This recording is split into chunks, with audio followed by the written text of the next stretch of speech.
Faute de mieux, on l'appelait le grêlé. Il a désormais un visage et un nom, François Vérove. Son portrait robot hantait les commissariats de région parisienne depuis 35 ans, depuis que l'une de ses victimes, une fillette de 8 ans violée, étranglée et laissée pour morte en avril 1986, avait permis d'en dresser les contours. Un mois plus tard, en mai 1986, l'homme à la face couverte d'acné croise la route de Cécile Bloch, 11 ans.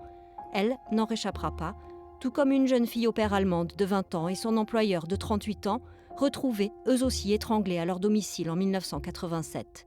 François Vérove pourrait aussi être l'auteur en 1994 de l'enlèvement et de la mort de Karine Leroy, une lycéenne de 19 ans.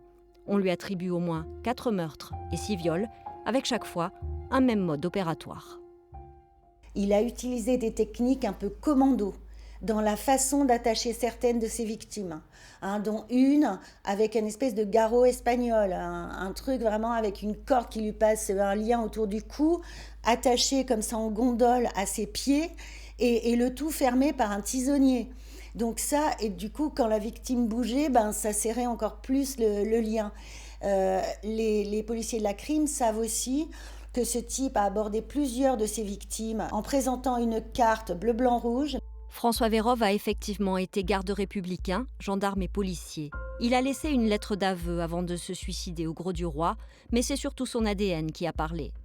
Dans 8 crimes, nous avions le même ADN, donc c'était déjà une trace en soi, c'était déjà une information en soi, et cette trace devait être exploitée, mais il y avait d'autres éléments dans le dossier. Il y avait des victimes qui ont survécu, des victimes qui nous ont donné des éléments que la justice a exploités. Donc maintenant, il va falloir comparer tout cela à l'histoire de cet homme. L'histoire d'un homme sans histoire en façade, marié, retraité en Occitanie, un temps même élu municipal dans l'Hérault.